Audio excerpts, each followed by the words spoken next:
So good morning. Straight sharing my screen.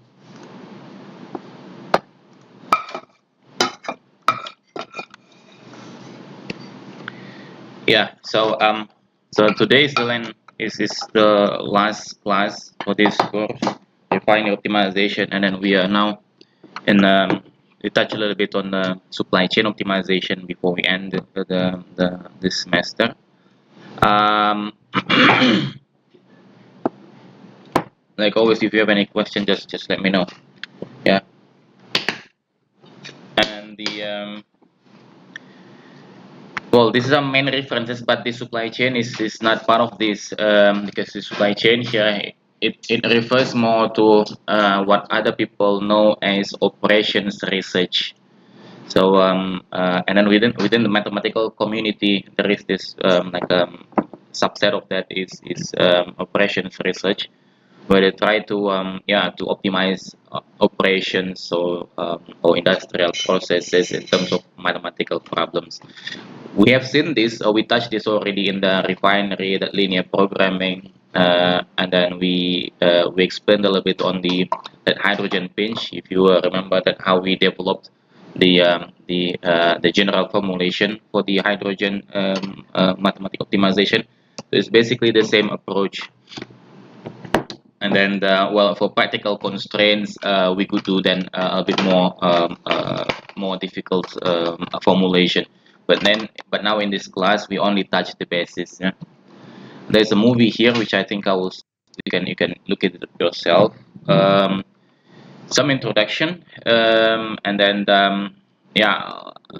this is the one that I'm going to skip because we put this already as the assignment for this week. So you know already how to do this. I think you know already how to use Microsoft Excel solver to model this refinery LP model, and then use the solver to do the optimization. And we will discuss a little bit on the network optimization, what people refer to network optimization, what it is, and then some simple scheduling problem. And then if time permits, I'll share a little bit on other classical problems that we also typically encounter on the field. Yeah, the introduction. So we have seen this. Well, I've given you many pictures on like what the so-called modern refinery. Just to give you how complex it is on the field. So we have the crude oil, and then we have it goes via trains of exchange network, and then fired heater, and then it goes to the atmospheric distillation, and then from here it will be separated into many streams, where each of these streams they go to their own specific destination. Yeah. And then they do like a hydrotreating to remove all of these impurities, and then they do like a catalytic reforming. As we know, it needs to be the octane number is going to be improved by reforming the molecules, and then the reformate goes to the blending section. So we have all of these naphtha, butane, alkylate, isonaphtha, naphtha, reformate, light crack, hydronaphtha, crack naphtha. All these naphtha, they are in the boiling point range of gasoline, and also in the same range of C number, and then they go to this blending. So we need to be aware of what properties that we have to meet such that we can sell this gasoline. Yeah, we can sell the gasoline. So we need to be able to blend all of this. So how much to blend and in which stream to blend, that is I think we, like I said, if time permits, we will see this blending, a simplified blending problem. As well as there are like these distillates for jet fuels and kerosene and diesels, and then fuel oils, lubricants, and so on and so forth. So you can see the magnitude of the problems, and then this is only touching what we call like the refinery itself. So this is more like a box. So this is more like a box of process unit, where what is coming in is the crude oil, and then what's going out is all of these products that we are seeing in our everyday lives, yeah. And then also like waste.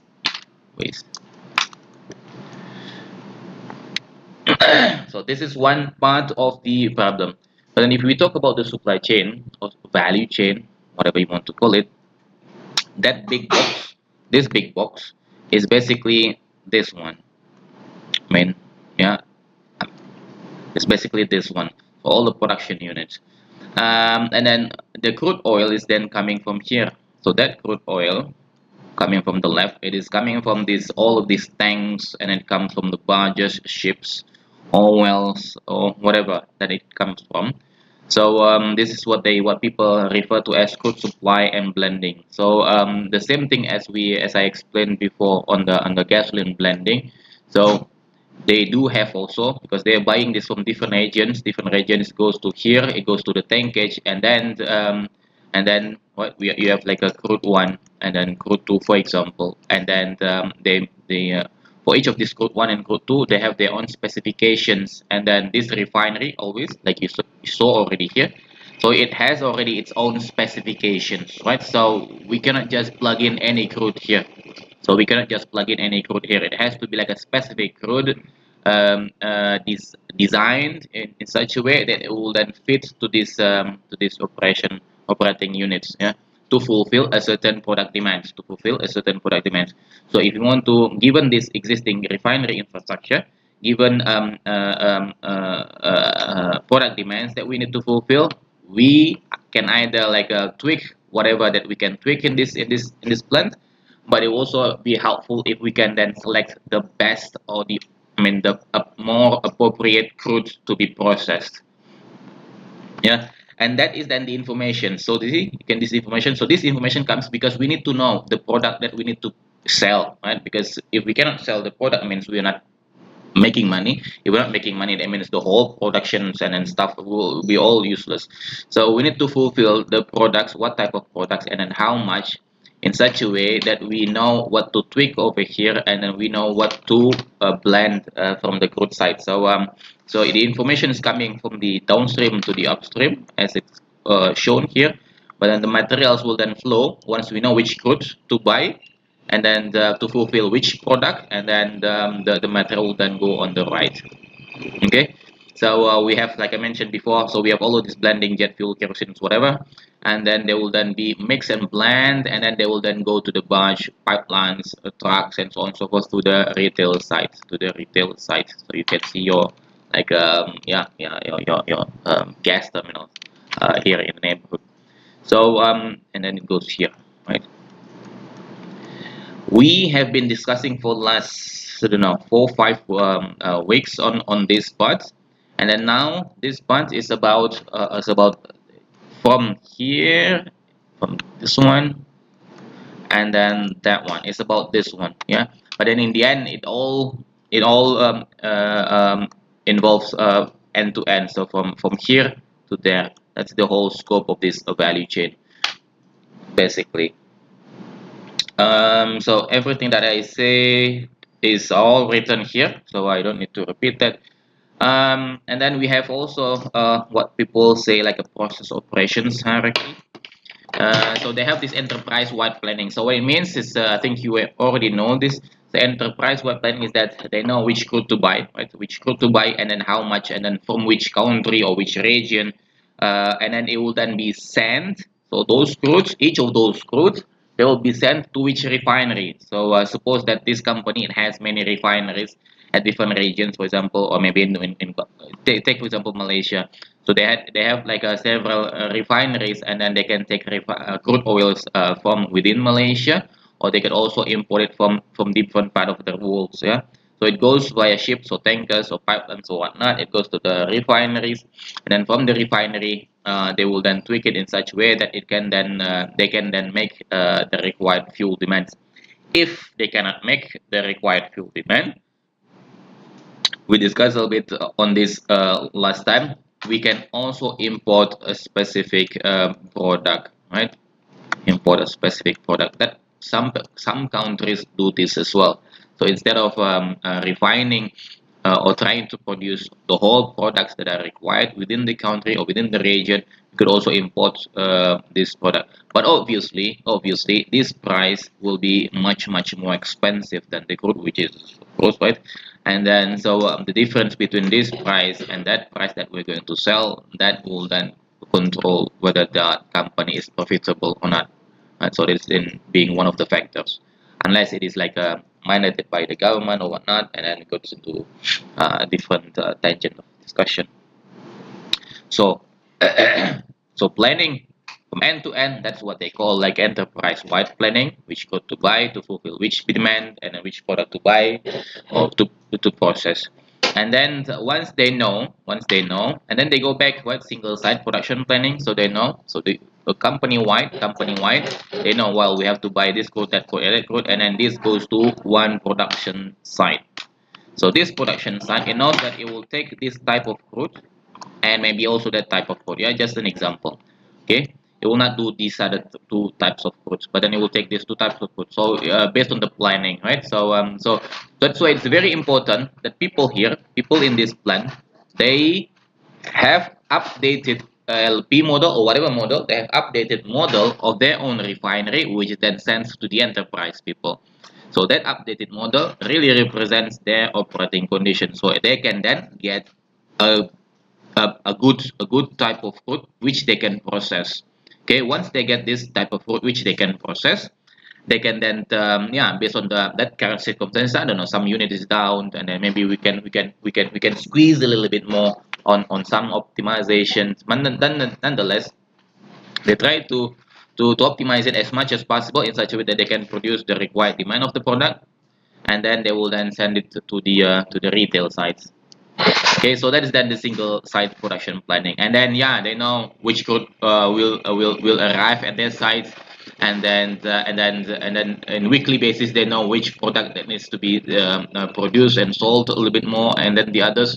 So they have like yeah, scheduling and so on and so forth, and then sequence control. I don't know what this really means, but then this is all about controlling how this unit operations works within this refinery. So this production unit, this information within this production unit is basically already here. So all of this is the plant already. So this is the enterprise. This is still above the like a plan wide planning, and then this is what is happening in the plant. Okay. This one I will skip because you have done this. Very good.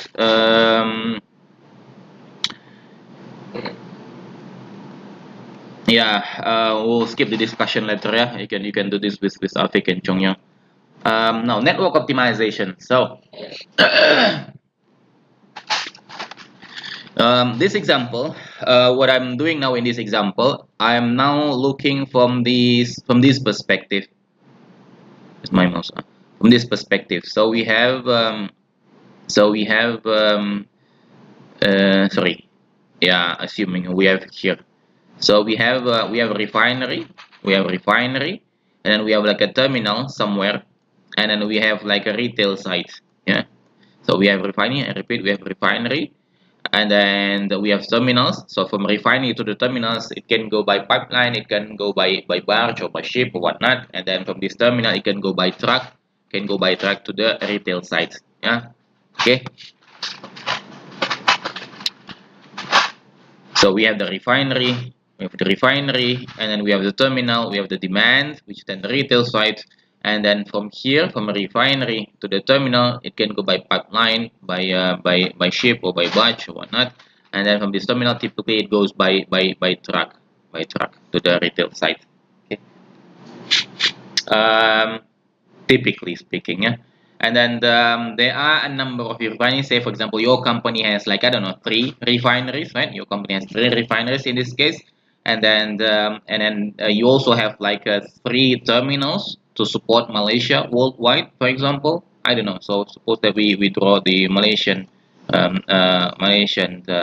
don't know, country. It's very ugly drawing. So you have here refinery 1, and then you have here also refinery 2, And here you have maybe refinery. I don't know whose refinery this is. Right?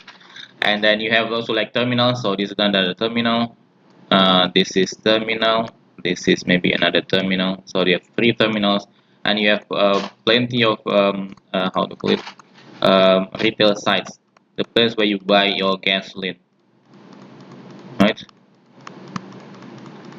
So now as a company, you would want to know, okay, so which, given the retail size that you have to fulfill, and then given the number of refineries that you have, and then given the number of terminals that you have, you want to minimize the cost of transportation, because you want to sell this, yeah, you want to sell the fuels. Here you have your fuels, your gasoline, you have a diesel. So you want to send this to be stored temporarily at the terminal, and then from this terminal it will be sent to the to which retail sites. So in one line, for example, you have like a pipeline of gasoline, and then another pipeline as well for diesel, and so on and so forth. Yeah, from terminal one, from refinery one to terminal one, for example.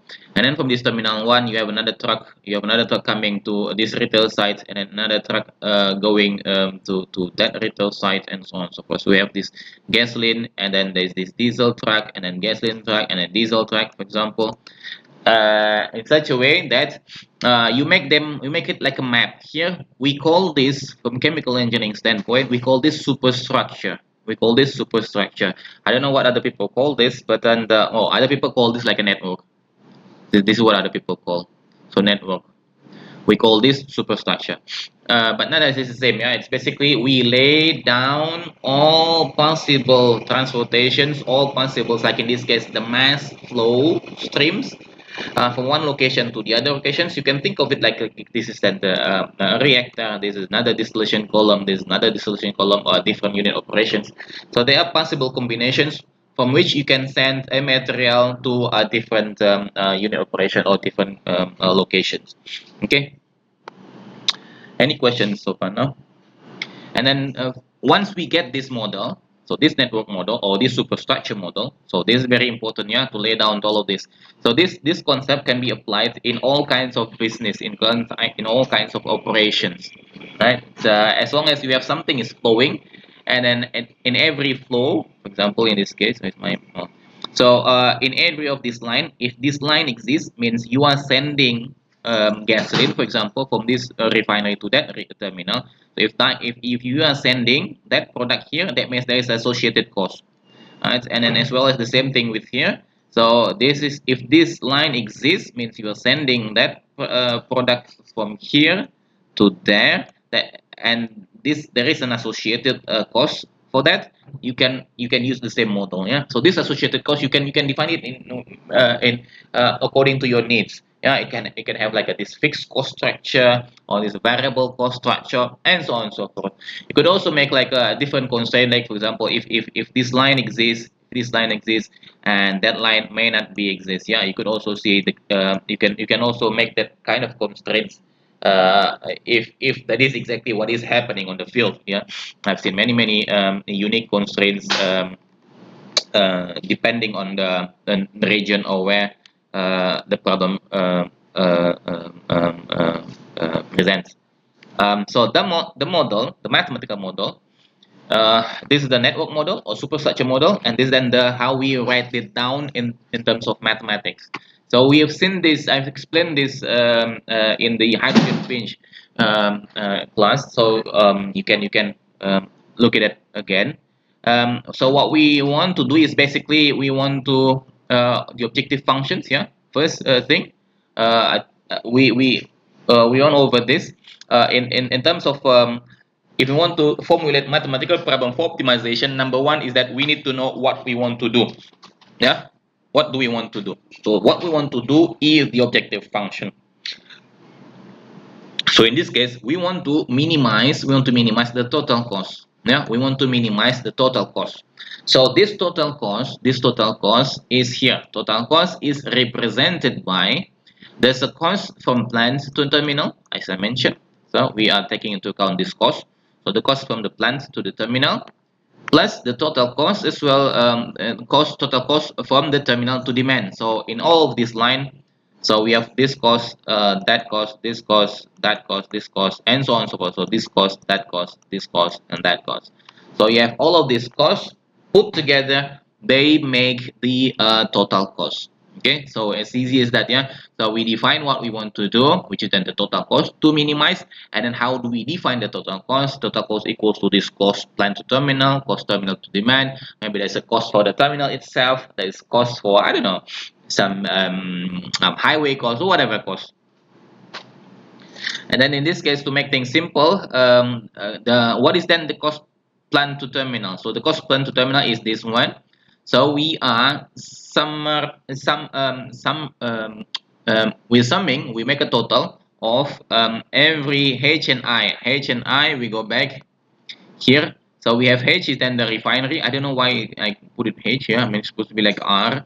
And then terminal is then the I, and then demand is then J. So all the costs, so we have this one. If this line exists, means the Y, so this is like, for example, 3, this is 3, all right? So Y 3, comma 3, so Y from refinery 3 to terminal 3, and then if this is then becomes exists, it goes to some other value, I don't know, some value, and then that value is then multiplied by the associated cost. The same goes with this one. So this one is becoming Y 3 2, right? So multiplied by its cost. So that's what it means here. So it has this cost. So why is then the volumes of products, whatever products, from plant H to terminal I, and then multiplied by the C, the transportation cost from plant H to terminal I, in terms of, so this one, if you see the unit, it says the variable cost of transportation. So it has the more volume that we transfer, the more money it costs us, and then the longer the distance, like I put over here. So obviously, from here, from this refinery, if you want to send to that terminal, so it's going to be like a longer distance, right, compared to this guy, to that guy, and then that will then, in some cases, it will then cost money. But then in Malaysia, for example, we have this mountainous area in between, so it can, I don't know how it goes. Either it goes via here, or it goes via there, or it can just run through the mountain. So depends. So depending on the circumstances, the cost structure can be different. But it is important that we understand the whole cost structure, and then we put that cost structure into these equations. What we have now is only like a simplified cost structure. It's only like depending on the distance covered. And then obviously we need to multiply this with the distance. So that distance is then C divided multiplied by D. So D is then the distance from plant H to terminal I. Okay, so this is then the cost from plants to terminal.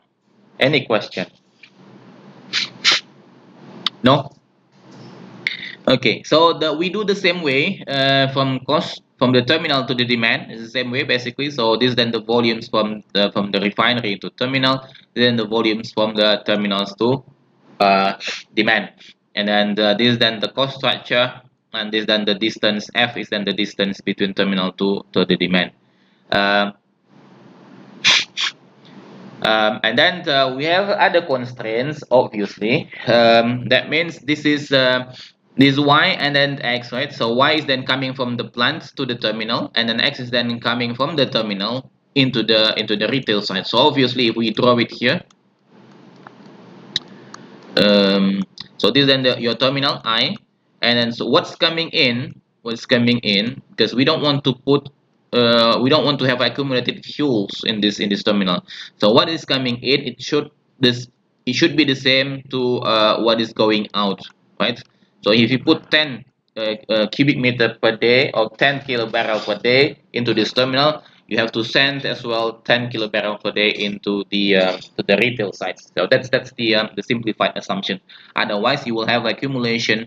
You will have accumulations of fuels, either positive, it goes up, or negative, you have lack of inventory in this terminal. But in terms of supply chain, in this regard, we want to obviously we don't want to accumulate the amount of fuels over here, because that is then the money that is not used. So we want to minimize the inventory as much as possible. That is from the supply chain perspective, in such a way that if we model that, we would then model it this way. So we will model that there is no accumulation whatsoever. It doesn't go up, means we don't accumulate that. It doesn't go down, means we should be able to fulfill the retail side's demands. So mass balance, yeah, what's coming in equals to what's going out. So that's this constraint. And then the next constraint is that the amount of fuel that goes to G is then the minimum volume required in demand. So this guy, this J, so it has a certain, for example, in any, we need to have like a 100 kbd, right? This retail side, I don't know. And then obviously we need to fulfill this 100 kilo barrel per day. So we have one terminal and another terminal and another terminal. It goes here, and then it also goes there. So the summation of these 1, 2, 3 lines, it has to be at least the same as this number. Yeah, that's why this one, it has to be at least the same of what is being required at that specific retail site. And then that's for this guy. And then we do this for all retail sites. Yeah, that's why we have to do this. So for every J, for every retail sites in all retail sites. So, and then we have to look into the perspective of the how to call this, refinery. So what that refinery can send, yeah. So how much is, for example, yeah, this one, it goes here and then it goes there and it goes here. So what this refinery can send to the terminal, yeah, 1, 2, 3. What it can send is then the amount, the maximum amount of this capacity. So for example, it can produce only 100. So that means the total of this guy, that guy, and the other guy. So these 3 lines, it has to be at least, or at most, sorry, it has to be at most the plant capacity. So that is what this means. So the summations of all the volumes that is sent from one refinery to all terminals, it has to be at most the refinery capacity, the accepted refinery capacity. Okay. So that's the this one, the refinery limit, and then the product demand, and then obviously you could also say, well, we also need to have like terminal limit, yeah, because if you put like 100 kbd coming in and then 100 kbd going out, and then this guy is I mean the size is not that big, so you could also do that. But then in this simplified model, we don't take that into account. So we assume that this guy is just like a middleman, so it doesn't have any capacity to be as a limiting factor. But if you do one, you should then model that. So how do we solve this? So I have this case. Let me see. I don't know. It's not open yet. That's okay. Keep.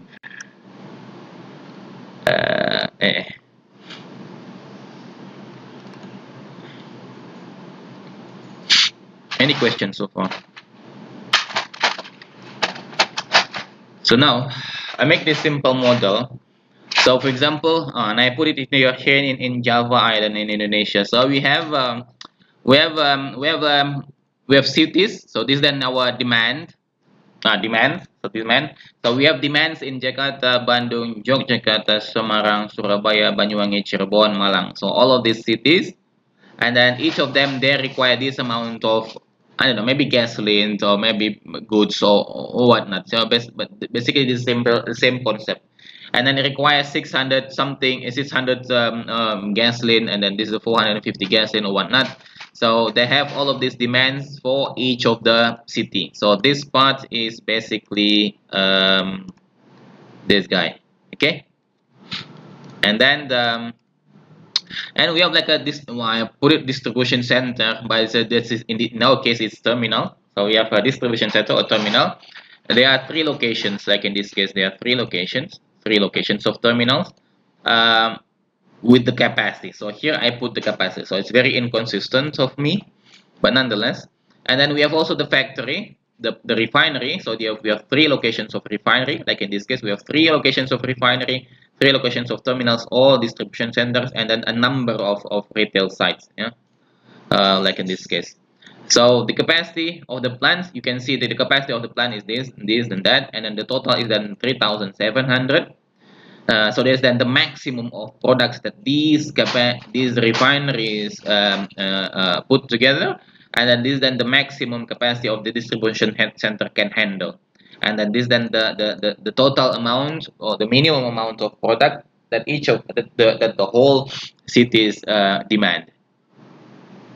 And then so these are inputs and then inputs, and then we have so they just like this is the same number for this capacity, and then we have also the distance. So distance, it says here inbound distance, so it means the distance from the factory to the distribution center. So this then this distance, so from here to there, that is the distance. So we have 147 kilometers to 2 kilometers from Tasikmalaya to Cikarang, or Cikarang to Tasikmalaya.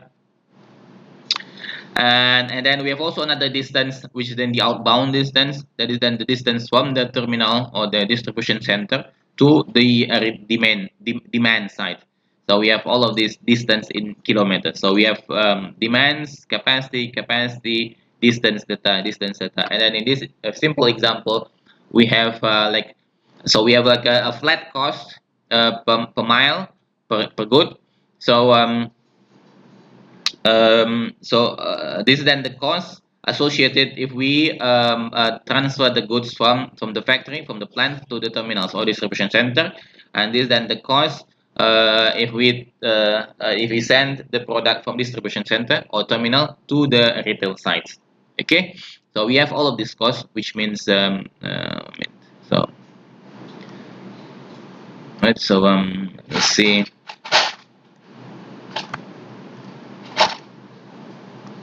Put it like that. So this one is then the demand, which is this number.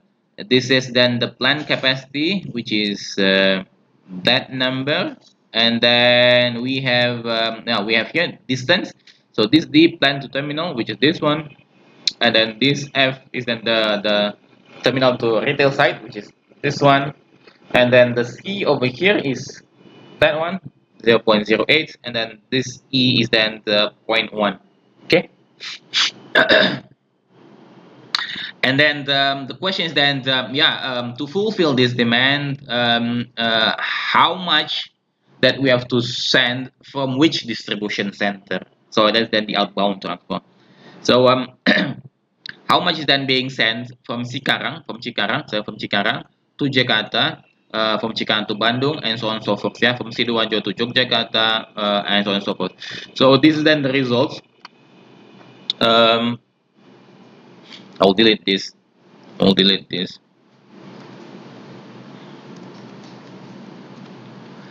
And then if we send, for example, if we send from Cikarang, it goes to Jakarta, Bandung, Yogyakarta, and so on and so forth, 100 or 1000, and then this Cikarang plant, this Cikarang terminal, it has to receive the same 1000 from the factories, obviously. Yeah. So this is then the location where each of these plants, they supply to Cikarang, they supply to Sidoarjo, they supply to Jepara. So in such a way, so once they know how much then we are going to send, multiply with the kilometers, multiply with the cost, we have the inbound cost, which is then the terminal, refinery to terminal. We have also the outbound cost, which is from the terminal to retail sites, and then the total cost. Total cost is this cost. This is then the total cost. This is the one that we want to minimize. And then this is then our mass balance flow. So what is coming into Cikarang has to be the same as what goes out from Cikarang, for example. Yeah, so that is then this. Okay, this. So we go to solver. So we minimize the total cost. So that's the objective, minimize total cost, and then which variables are we changing? So obviously this variables and that variable, yeah. So how much goes to from refinery to terminal, then how much goes from the terminal to retail sites, and then this is the constraints basically. So we have this, then the retail side. Sorry, this is the plant constraint. This is, I think, H18J, H18. So this one has to be less than H9 till J9, which is this one. So the capacity of the terminal has to be what is being processed in the terminal has to be lower than the capacity of the terminal. This is the one. This is the one that we don't have in the formulation, but it is here in the Excel file. And then this is then the mass balance equal to, and then this is then the K is this one. So this is then the plant capacity. So all of this from Cilegon to Cikarang, Cilegon to Sidoarjo, Cilegon to Jepara, this summation, this one has to be lower than that number. The same goes with this one. So to Jakarta from Cikarang, from Sidoarjo, from Jepara. So all of this, if we sum this, it has to be bigger than that number at least. Yeah. Why I put bigger, not equal to, because you could also put equal to. It's just like to give this the math. Well, for this linear programming, very simple one, it doesn't really matter. But then to give it like a relaxed situation. In the end, it will meet exactly the same number, because we want to minimize the cost. Yeah, if you give like 601, mathematically speaking, it fits to this number, to this constraint, but that number 1, yeah, 601, it is another cost burden that they have to minimize. So once we get the formulation correct in Excel, we can then click solve. So you get the answer quickly. So you can see this Cilegon plant, for example, it sends 1,000 to Cikarang and then 200 to Jepara. You can see Cilegon sends 1,000 to Cikarang and then 200 to Jepara, and then the total productions of Cilegon is 1,200, which is okay. It's well below its plant capacity limit. But then if we look at Tasikmalaya and Surakarta, they're all both operating at the maximum capacity. Okay. And then to fulfill the demand, we have Jakarta, for example, in this case. So Jakarta is fulfilled by terminal in Cikarang. Okay, so Jakarta needs 600, so Cikarang send this 600, so you get 600. And then you have, like, for Bandung, for example, you have a Cikarang plant which is close by, and then it already consumes 600 out of 1,000, right? So the remaining is then 400, and then while Bandung requires 450, so another 50 comes from Jepara in this case. Yeah. Well, I know the location by heart because does this solution make sense? Yes, it makes sense. If we look into the distance.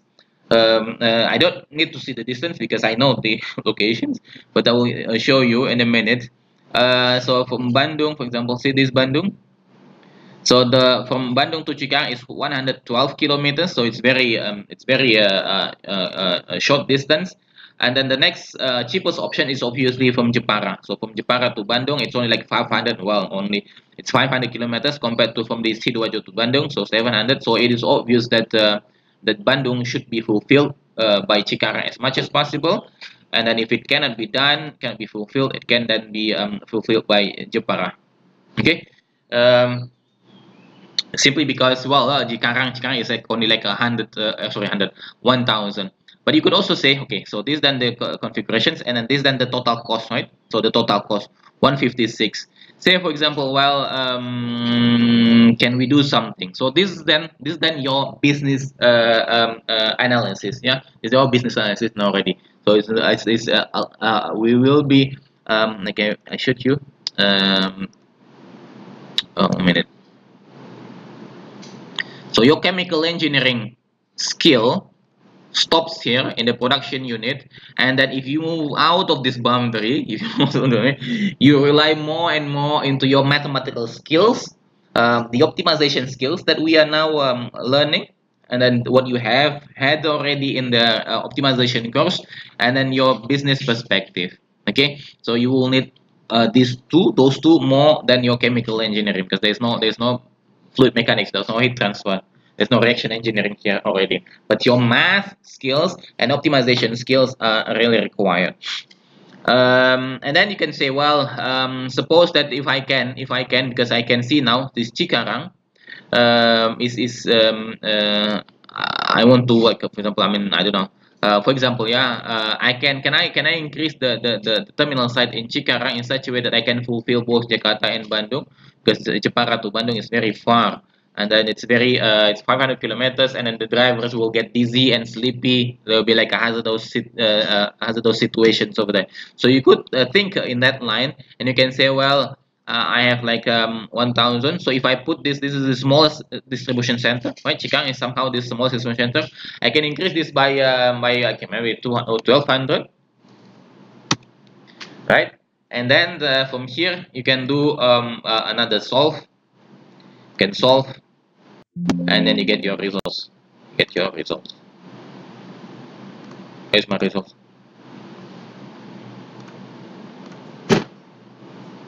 Yeah. So my Excel is frozen.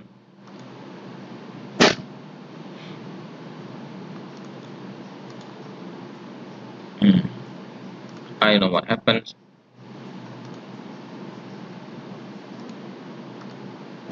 You.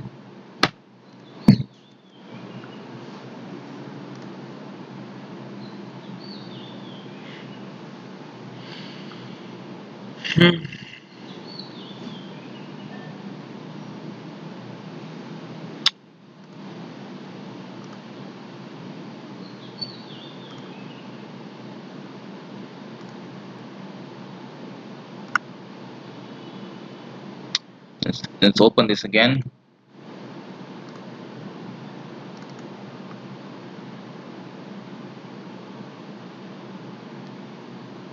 Any questions so far? No? Yeah, I think I need to save this in a different place.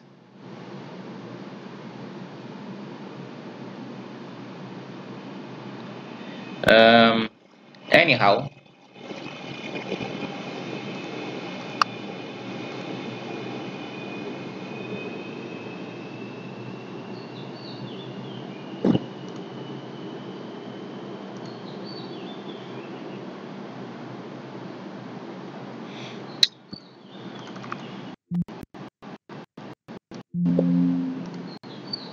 anyhow, somehow I cannot open that one, but I think you understand, hopefully.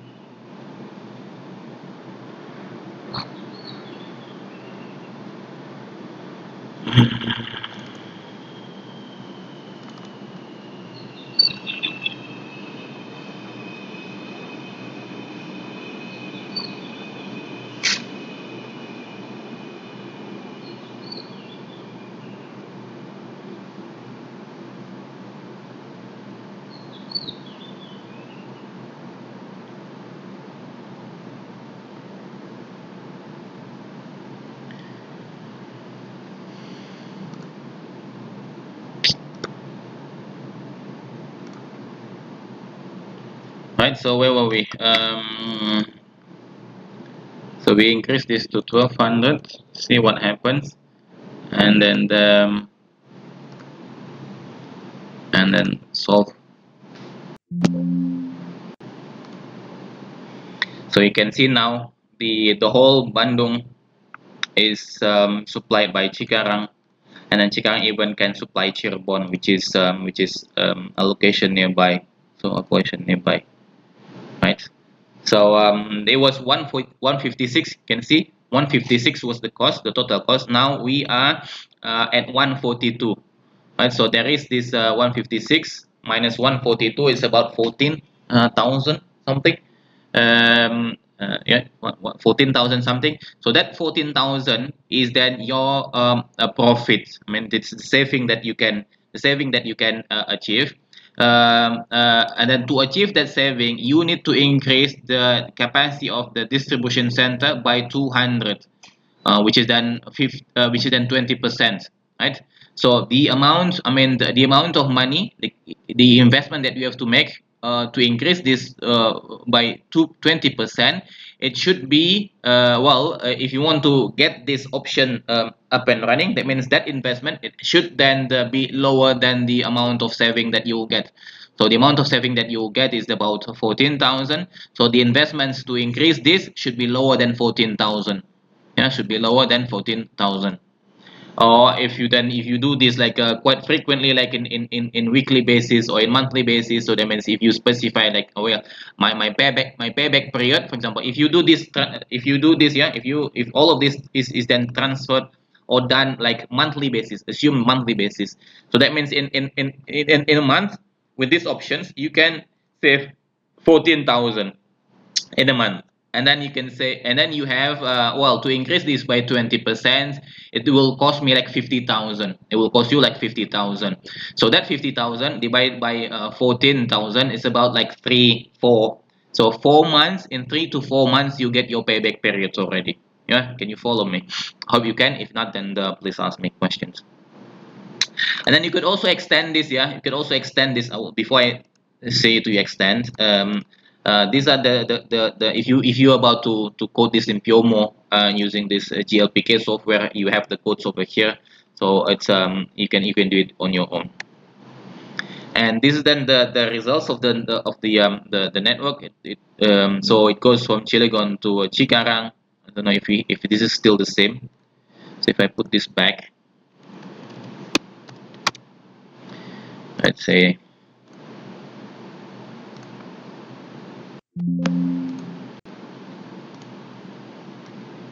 um right, you can see.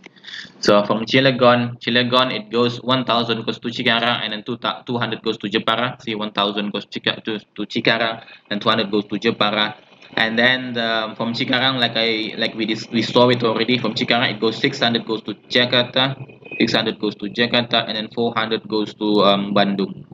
And then Bandung requires another 50 from Jepara, like in this case. Yeah, so this is the same results if we do it in Excel using the simplex method, and then this is then the GLPK solver. It's also simplex method based, I guess. Any questions? Yeah, there is also like another software, just to show you, just to give you an idea how fast this universe is.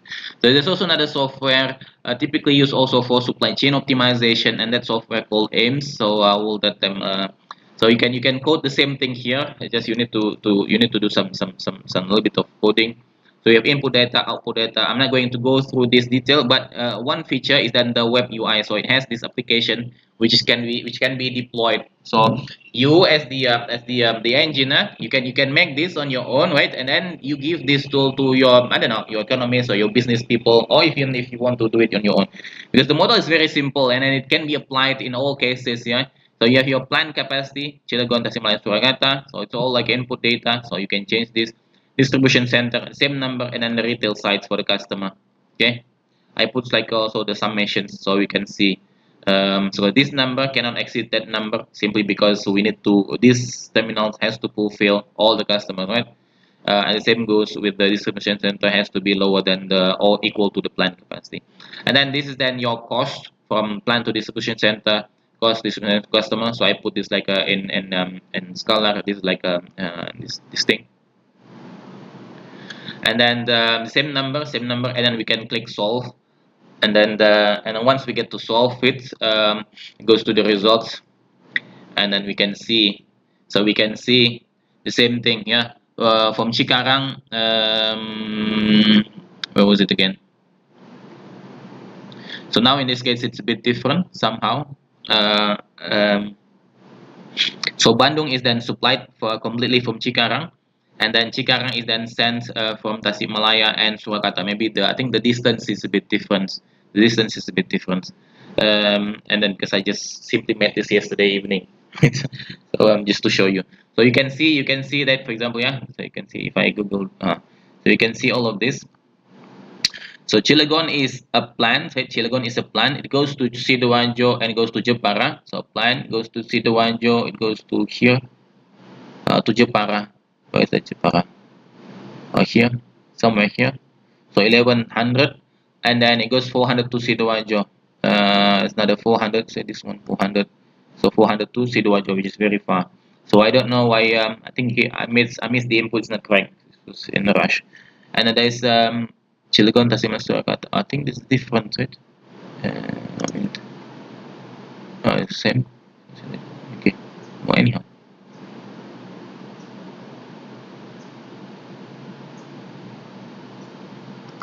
Anyhow, why is this different?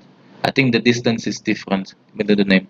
So you can, I mean, you can, if you get the input data correct, and then you can then have basically the same answer.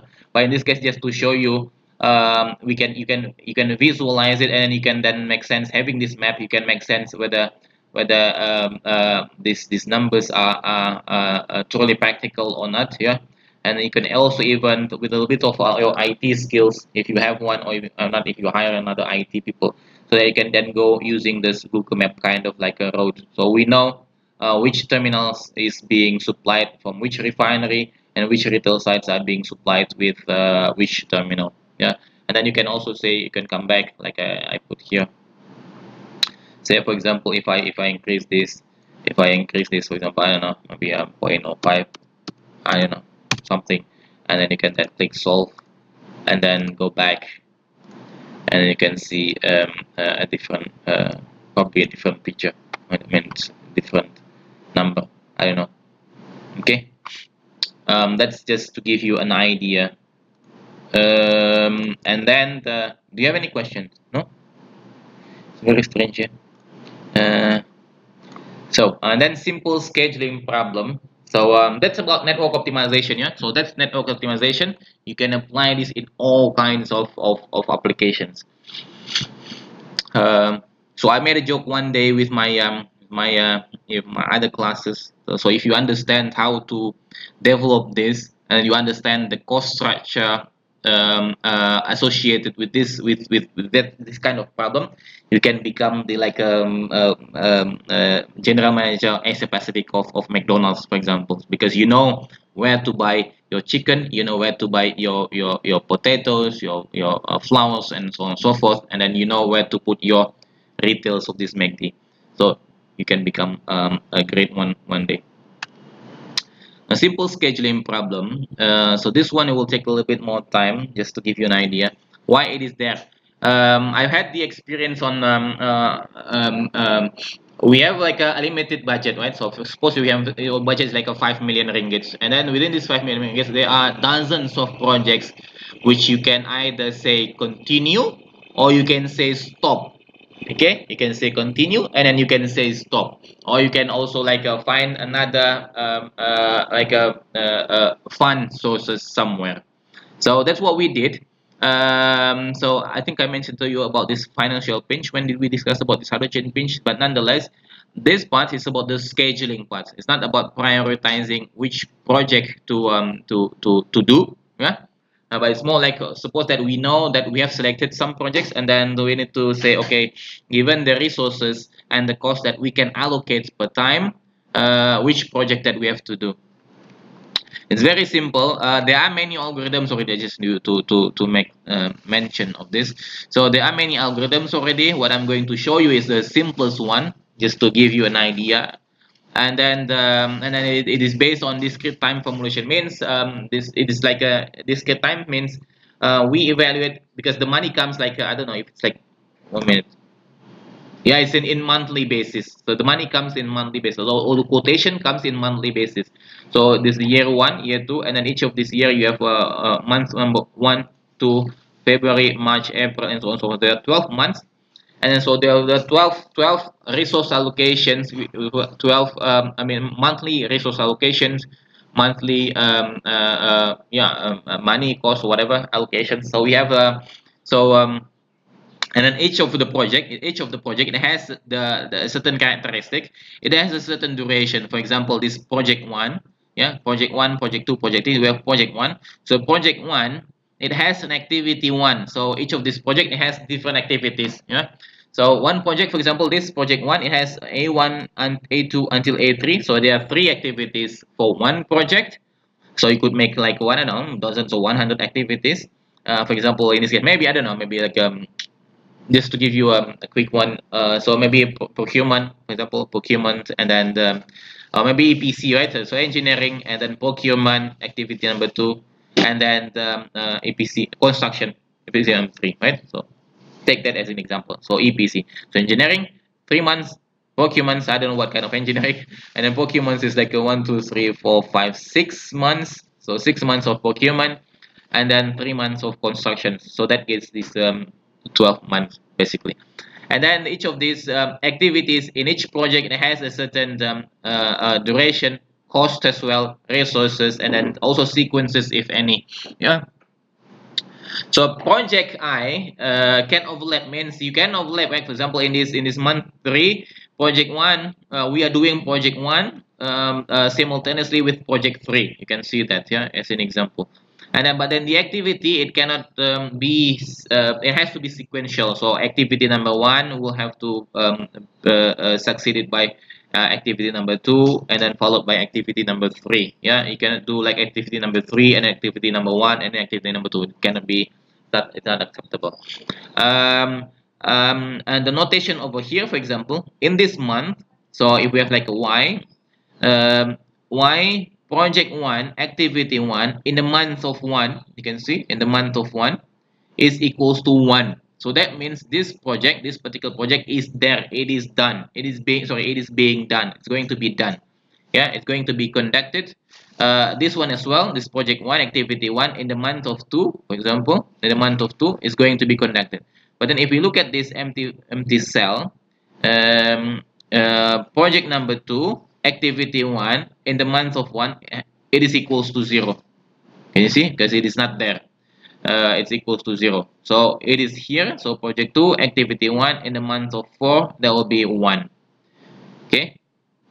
And then in each of these month, the total summations of this cost, that cost, that cost, these resources, that resources, that resources, the summation of each of these costs and resources, it will be limited to a certain capacity. Because we have limited resources, number of people, we have limited budget as well, for each of the period. So that's how we formulate the discrete time formula. That's how we formulate the mathematical problems for this project optimization in discrete time mode. Okay, so it's very simple. And these are so these are, if you know, if you see this, if you see the comparison, yeah, this diagram, is basically the same diagram. It's basically the same approach as we do it here. So here we do like we make a superstructure model or network model, and here we make a model of the scheduling model, and then after that we will do the the mathematical model, which is this one. So obviously the objective function in this case is then to minimize the total start of the projects, because so this project starts at month 1, and then this project starts at month 4, this project starts at month 3, and then we know based on these durations we need to fulfill this, I don't know, by this year 2 month number 3. So that is then our like a target, so to say, I don't know. So if we sum them, it has to be we have to minimize the whole summation of starting of the project. So that's what it is, what this is. And then we know, like I mentioned, that for each time the costs and the resources are limited. So that's basically what this is: total cost per month. And then it's also like the, if you say the total cost, you can also say change this cost into R, right? So this cost for each of the activity into R means resources. It's either also employees, it's either also like the I don't know, the engineers, the trucks or the cranes or whatnot. So you model them here. And then in this case I also put like okay, the cost also limited for the whole projects, right? The whole project. So for each of the projects, for each of these projects, the total cost is already defined. So not only per month, but the total, it can also be like a limiting factor. And then this is then a project can only start after its predecessor start and complete, means the activity, yeah, means the activity. So this activity aj plus 1 has to be larger than aj plus the durations of the activity aj. Yeah. So it starts, for example, here. So this one, where's my mouse? So this activity number 2 can only start if I mean this number 6, which is this number 6, and then it can only be correct if this is then 1, right? So this is 1 plus the duration is then 1 2 3 4. So there are 4 durations, so it starts at 1 plus 4 has to be lower than this number. Yeah, because 1 plus 4 is then 5, and that 5 is lower than this number, or this number has to be bigger than 1 plus 4. Yeah, so that's what it means. So that 6 is then bigger than 5, sorry, 5 is then bigger than the 1 plus 4, 6, yeah, 6, sorry. So 6 is then bigger than the 5 plus sorry, 1 plus 5. And then there's also like a when a project can start, right? And then there's then when a project can end, and then there's then if at time t where a project is ongoing, it is shown as active, so it is active. This is then the this one, so it is active. If it's active, means it's equal to 1. So that's basically what this is. Okay. And then yeah, for these two, yeah, I also don't remember what it says when a project can start. So means this then the start of a project activity aj, so this one is less than the time, yeah, the time plus 1 minus a. So if this is then the start of the project, means it can be like this is then the 0 1 2 3 4 and so on and so forth. Yeah, so for example this one is then the 6, right? So pa1 p1 a2, so it's 6. The start is then 6, so 6 is then lower than, this is times 6, this is then times 6, right? Because then the t is then 6 in this case, t is then 6, and then plus 1 minus ypaj t. So we know that p1a2 at time 6 is 1, right?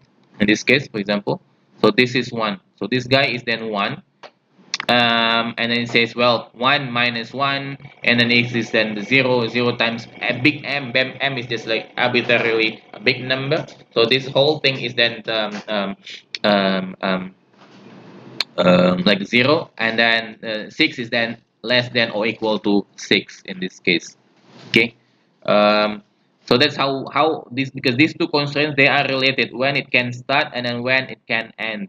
So the start of the project, like in this case it's 6 plus the duration of this particular project, so this duration is then 1 2 3 4 1 2 3 1 2 3 4 5 6. So I'm taking the wrong example. P1A2 should be start somewhere here. So this is then the so 4 plus I don't remember. So 1 2 3 4 5 6. So 4 plus 6, which is 10. 10 minus 1 is then the 9. 9 has to be bigger than equal to this is then the for every t. Yeah, so you can evaluate this. We have to evaluate this at time 4, time 5, time 6, time 7, 8, 9, 10, and so on and so forth. Okay, so you evaluate this, and then this is then the simple example. So we have a project 1, activity 1. It needs to have it will be like in 3 months, and then it requires 3 resources, and then cost 1. Yeah, you can, this is a dummy number.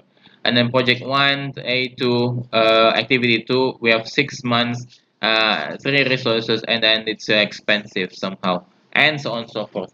And I modeled this in GAMS 2 years ago.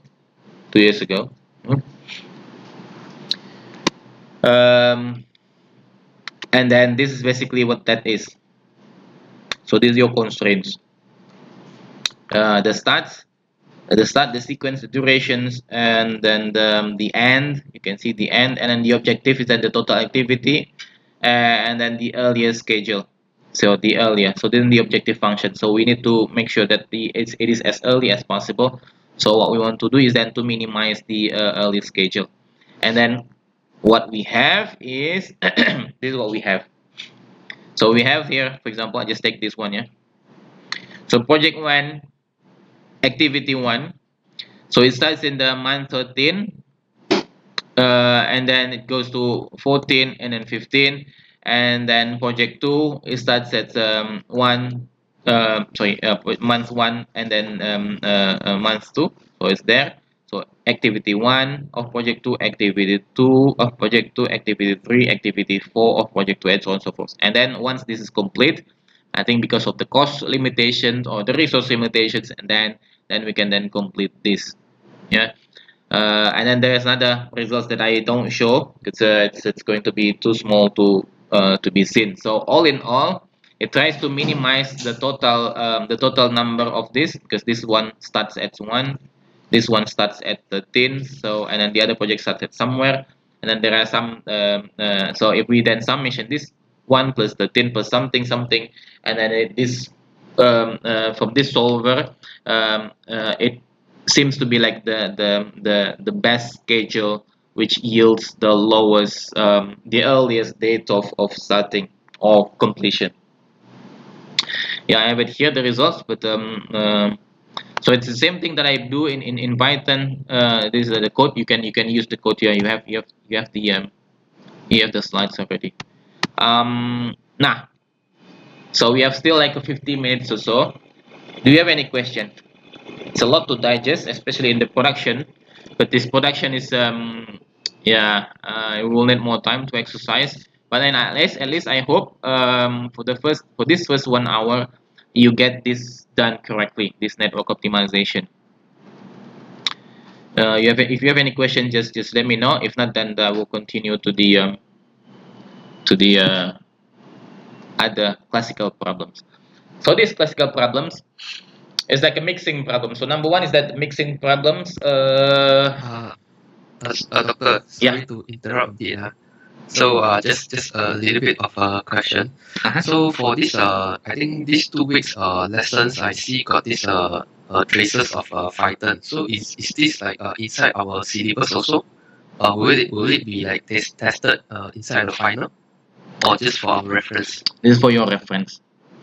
Oh, okay. For reference. I mean, because it is for your reference only, because what we are teaching is what we're sharing is the concept. Yeah, what we are saying is the concept. This is what we are sharing. This math is what we are saying, and then the understanding of the problem. So this is the problem. This is the mathematical. This is the mathematical formulations, and then how to solve this is all up to you. How to solve this all up to you. You can solve this with Excel, like we have been seeing again and again. And I've been writing down some codes in Python, and then there's this code in games.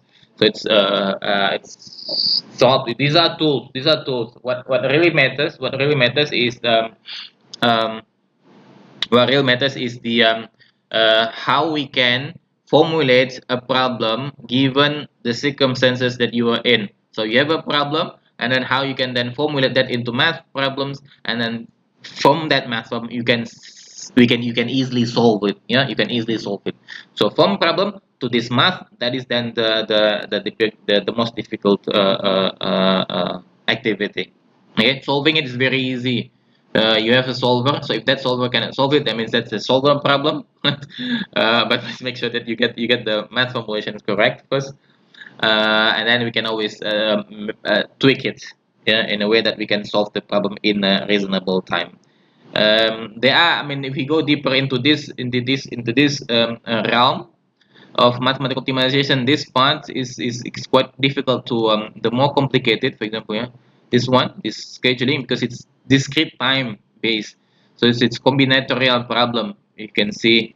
So this is 1, if it's there it's 1, if it's not there it's 0, and then solve here. So you have 1 2 3 4 5 6 multiplied by 13, I don't know. So you have 15 times 3, in this case 15 times 3 of combinations. So if you have more projects and then more activities and then longer time, you will have like exponential size of the problems, and then it may or may not be solved within a reasonable amount of time. So it's good for you to test this and then learn from it and then see what you can do with it in your daily life. Yeah. um, um, okay, any other questions? Good, very good. Now it's about the blending or mixing. I think other people call this like knapsack problem. Knapsack problem. So in operations research, they call this knapsack problem. And as we call this like a mixing problem, basically.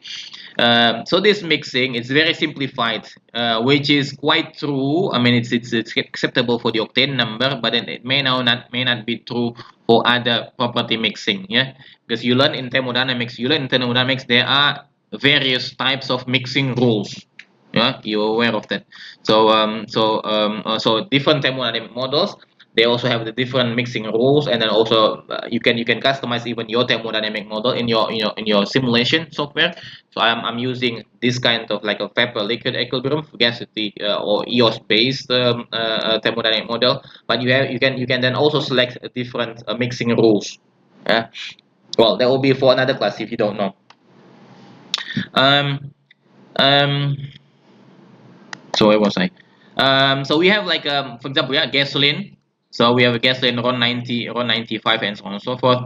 And then each of these gasoline in the blending station, they have a different cost, right? So depending on how difficult it is to produce. So we have cost, and also the higher the RON number, the more valuable that product really is. So we need to conserve it. We need to conserve that as much as possible, basically. And then we have a RON number for each of the product, right? RON number for each of the product, the cost I mentioned, and then the required RON number for the mixed product. And then for each of the product, we have a certain amount that we want to mix, and then this then the required amount of product that you have to sell, right? This is the amount of product you have to sell, and then this then the RON number that you have to meet. Yeah. So here we assume a linear blending for performance. So in the mixing rule, we assume a linear mixing. And then obviously, what is then the objective function? Objective function is obviously to minimize the cost. So how do we define the cost? The cost is then simply, well, cost of product I multiplied with the flow of product I, which is this. Cost of product I multiplied with the flow of product I. We sum them all. Yeah, we sum them all. Okay, and then the RON has to be met. So the total amount of because it's basically this one. It's basically, if you draw this, so it's 1, 2, 3, and so on and so forth. So you have only one product. Yeah. So it goes here, it goes there, it goes here, it goes there, so on and so forth. So this flow, that flow, this flow, that flow, this flow, multiplied with each cost, you sum them. That's your total cost. That is then your that you want to minimize. And then it has also this RON number. So this RON number multiplied by its flow plus RON number multiplied by its flow, RON number plus multiplied by its flow. It has to be at least equal to or larger than the required RON number here, and then the total summations of all of these flows, right? Which is this. And then the total flow rate over here has to meet the total flow rate that we need to fulfill here. Okay. And then x, or the flow here, it has to be like a real number. Means it's not imaginary number, it's a real number, and then it's also plus, right? So real number and then plus, so it cannot be like negative. So that's what it means. So we model that. I don't have the example. Let's see. Can we make this quickly? I think we can make it quickly, right? You know this, how you know how to do this. Oh, before I go, while I'm here, I think I need to show you something. In terms of this network model, you can make more and more complicated situations. Yeah, I add here, open and close. I didn't explain it to you, but if you can see here, So for example, you don't have like a fixed distribution center. You have like a three potential locations, but you don't know which two or three, or do I have to open three, or one is enough, or two is enough, in such a way that I can minimize the total cost. So each of these terminal, it has a fixed cost associated with that. So this fixed cost. So if I open a terminal center in Cikarang, it will then cost me 30,000. In Sidoarjo at 26,000. In Jepara at 22,000. So you have all of these costs, and then you can then say, well, I just need to know from where to where, and then which distribution center that I have to invest on, right, to minimize the cost. So you can do this, and then this becomes your integer variable, binary variable. So it's either there, like in this case. So Jepara is there, Sidoarjo is not there, and Cikarang is there. So you can model it this way. So if I delete this, if I delete that one as well, if I delete this one as well, so we have all the mass balance in and out. It's just like an additional constraint. How to model that, I will leave it up to you, yeah. But I add this like a binary. See, this is like a binary. So if it's there, it's one. So if it's one, that means the cost is calculated. So this cost is calculated. So I solve it, and then you get this. Okay, so in this case, apparently we don't need to have Sidoarjo. We can work with Cikarang and Jepara only, because Sidoarjo is, you can see, I think here it's very far away from the others as well. It's also very far away from all of these plants. See, so this plant is closest to the Cikarang, and it's also like a second close to Jepara.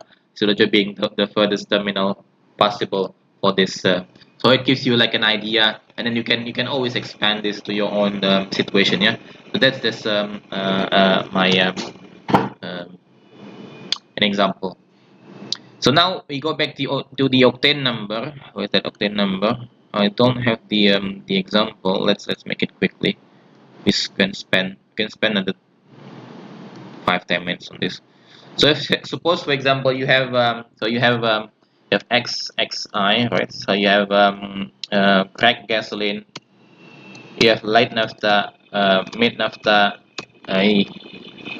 medium naphtha, and then heavy naphtha, crack reformat, and then cracked gasoline, some other something something.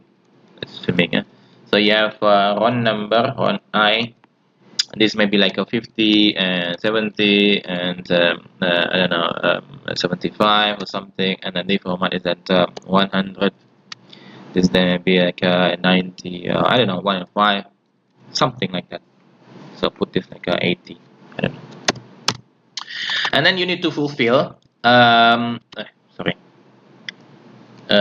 you need to fulfill flow rate for stream I, x flow, x of flow I, yeah. So you need to fulfill for example, gasoline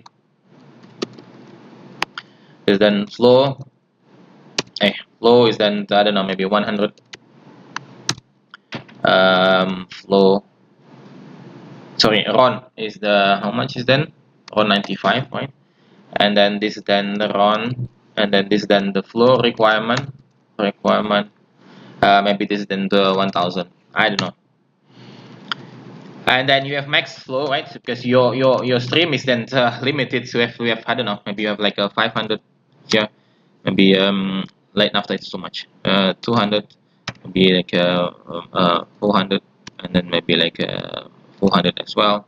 Reformat is, I don't know, 500. This is also crack acid, maybe 400, something like that. Yeah.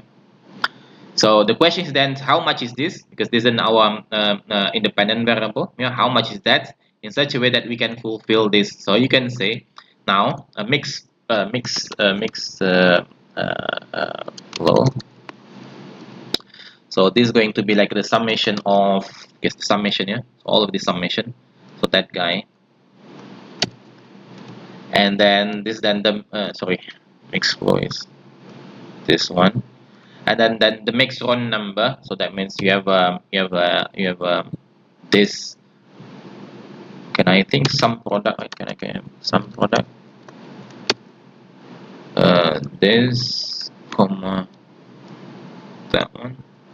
I think so. So if I put like 1, I should have 50. Right? Yeah. Okay. Some product. And then this has to be like larger than, so this guy has to be lower than this number, right? Because we have to minimize, we have to fulfill that number. And this one as well, this has to be lower than that number, or this number bigger than that number, as this. Yeah. So now it's very simple, like I said. And then we have the mixing rule is already there. Yeah, I mean this is the mixing. This is the mixing. This is the mixing rule. Very linear. So what we want to, oh sorry, costs. So we have like, I don't know, maybe this very cheap ton at 10, maybe 20, 30. This is then 60. This is maybe 70. And then the total cost, the one that we want to minimize is the sum product as well. This multiplied with this, right? So that's your sum product. So for example, if I put like 1 here, you should get 60. Let's say 160. Okay. So now solve. We want to minimize this guy. Minimize what is then we are changing this guy. Is there any constraints? Yeah, it has to be like a non-negative or positive. So it's already there. Make unconstrained variables non-negative. If you want, you can also that if you are not really sure. So this one has to be bigger than 0. Right? And then you can say, okay, so this number has to be lower than the maximum. So now you have add, and then this has to be lower than the maximum, that number. Okay, and then click add. So you have maximum, the capacity limitation, the non-negativity, and that should be okay, right? So non-negativity, and then capacity limit. We don't have any capacity here, so I just added there on the go. So we added there, and then this obviously is linear problem, and then you can click stop, and then somehow it goes back to this guy, while we have to need to see this guy. I don't know what's happening. I'll close this. I don't know what happening. What happens to my Excel? Let's do this again. Oh, this requirement I haven't met. Put no.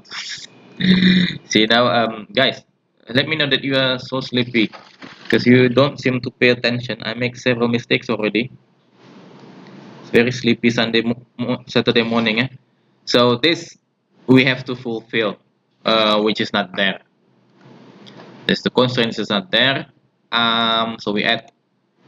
So this one has to be bigger than that number, or this number lower than that number. So this one has to be bigger than this number, and then this number has to be bigger as well than that number, right? So I have to fulfill this, I have to fulfill the wrong number, and then you can then solve. So now you can say, well, sum product divided by, I make a mistake already, divided by the summation of the flow makes your wrong number. Yeah, this one. So the sum product and then divided by the total flow rate. So that's the run required.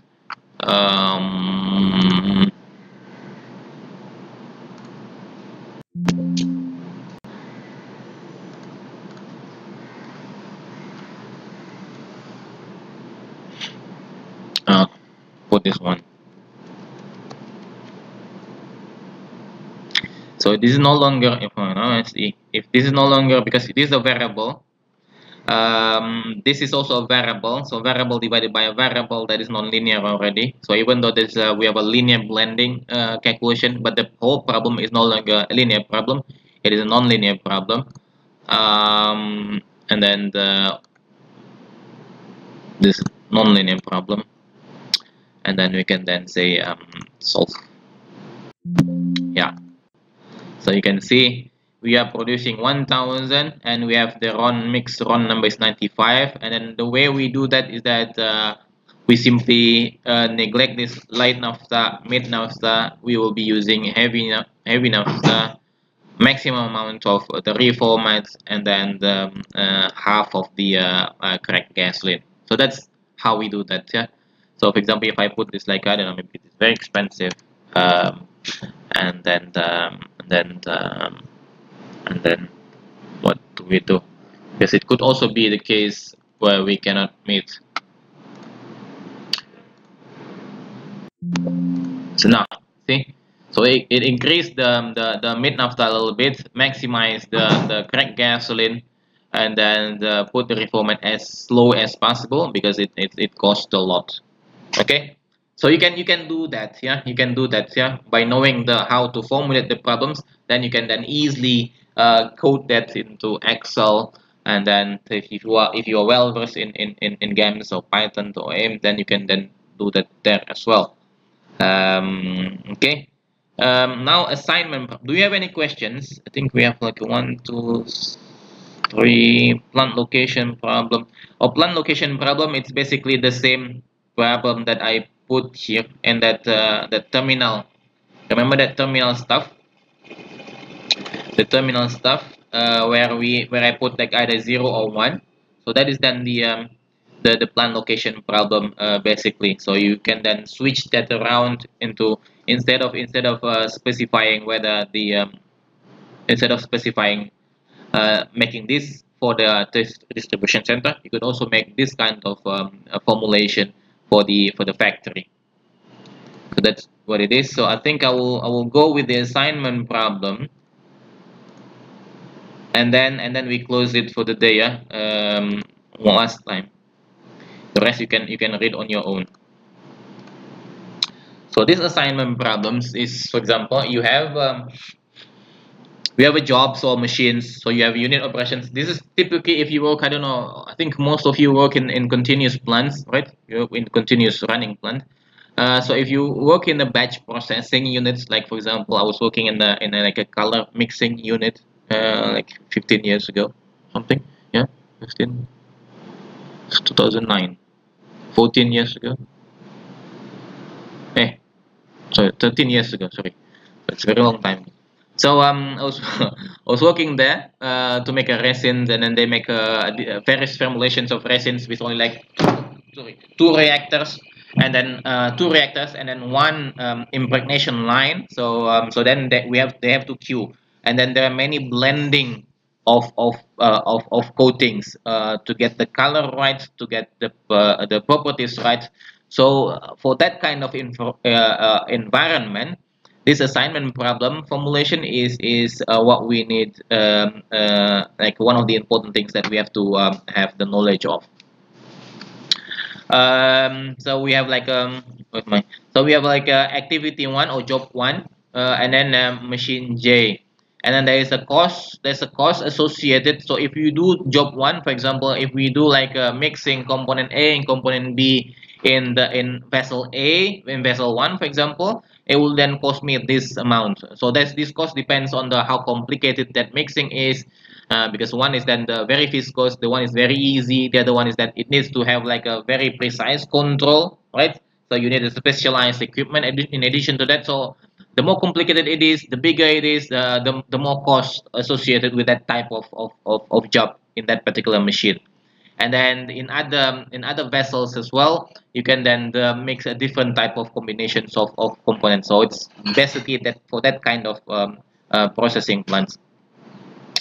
And then the machine ij, so if this job is then conducted is using, so if mixing A and B is done in vessel 1, so this machine ij becomes 1. Yeah. So these variables, the variables we have been seeing like x and y. Now the variables itself is the machine ij. So it's basically the x. So machine ij is a binary problem. Yeah, in this case it's a binary problem, but we could also use this like a continuous problem in such a way that you will see later if you do this. But I will leave you to do this on your own. Yeah, and then you can then later on explain to me why we can then, instead of using this as a binary, we could also use this. We can also use a continuous variable, which it doesn't make sense practically speaking, but it can solve this problem. Yeah, we can use this to solve this problem, simply because why we prefer to have this kind of formulation, a continuous formulation, simply because binary or integer, it's a combinatorial problem. So the larger the problems that you have, for example, you have like a 100 machines, you have 100 machines, and then you have 1000 jobs. Yeah, we have 100 machines, we have 1000, so even more, thousands of machines, thousands of jobs. And then formulating that problem into this kind of situations, it will be a nightmare compared to this guy. But you have to do it on yourself so that you can have a feeling. Otherwise it's going to be very difficult. As I did already like 2 mistakes during this class, and then none of you pay attention, so I'll just leave that so that you can figure out on your own.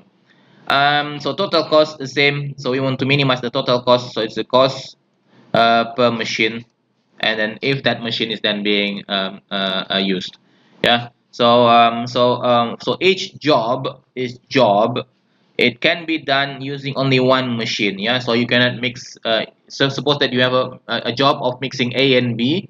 So mixing A and B, it can only be done in vessel 1 or vessel 2, but it cannot be done in vessel 1 and vessel 2. It cannot be done that way. Yeah, otherwise the operator will kick you. And then the machine, so that machine can only be used for one job. So for example, machine 1 or vessel 1, at one time it can only be used to mix A plus B. It's not going to be used for mixing A plus B and then C plus D. It cannot be done that way. Yeah, so only one machine can only do one work at a time, and then one work can only be done in one vessel at a time. Okay, so this is how we formulate that. I don't think I have the example. I will leave that to you to make this example. And then we have like 25 minutes, which is very short because there's no question. So do you have any questions so far? I will leave this to you. Uh, um, all of these supply chain problems, yeah, if you Google that, these are like what I've been showing you are typical supply chain problems, which you can find in textbooks or literature. And then if you find once you understand them and then you try to apply in your own daily situations, you may need to, or you may or may not need, you may or may not modify that. Yeah, if your problem can be simplified to match the one of these textbook formulations, so you're good to go. If not, then you have to adjust the textbook problems. In my experience, we always have to adjust because all of this, for example, is very simple. Yeah, like I mentioned to you. So this is also very simple. So this is the only model. Right? This is the model. But and then in the recent project that I did is that like I mentioned to you, what was it? So this one. So well, I need to make another constraint. So assume that so this guy can also be supplied from here. Right. So I have to modify this. So this then so I have to then go here and then go there and then I can go here. So I put this as another barrier, sorry, intermediate, like a dummy intermediate. So it's there, and then it's here. So this one I delete, and this one I delete. Right. So this is like a dummy. So I know I keep it this as dummy, and then this then the terminal that we have already existent. But I have now this line. Yeah, and this I don't have the line. This one also I don't have the line. But I have this line.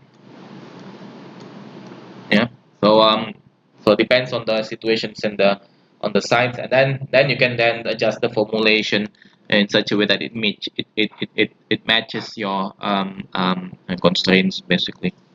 So any question or any concerns regarding your projects or whatnot, or any concerns during for the whole, because we have been together for like 6 weeks, um, um, and then I think I've tried as best as I can to deliver what I think I know, given the syllabus that we have, and then try to match that um, um, as much as I can. Yeah. How do you feel? Yeah. If you don't have any questions, just a question first, and then we'll then discuss on what you would like to hear more, and then if there is anything that we can improve. Because we only have like this every weekly 2 hours. It will be good if we have like an offline, and then we can always discuss lively. Because my experience, if we meet like face to face, we discuss lively, as in the case previous before the pandemic, we could have a lot more lively discussions, and then the students can bring their own cases from their own real life, and then they can make a drawing which is easier to discuss and stuff. So I think last time 2018, I think 2018, 18 I guess, late 18. So we had also um, um, uh, people like you in the class, and then we discussed on the this textbook example, and then we try to apply it to solve their problems. So and it seems to be impossible with this venue, but nonetheless, do you have any questions?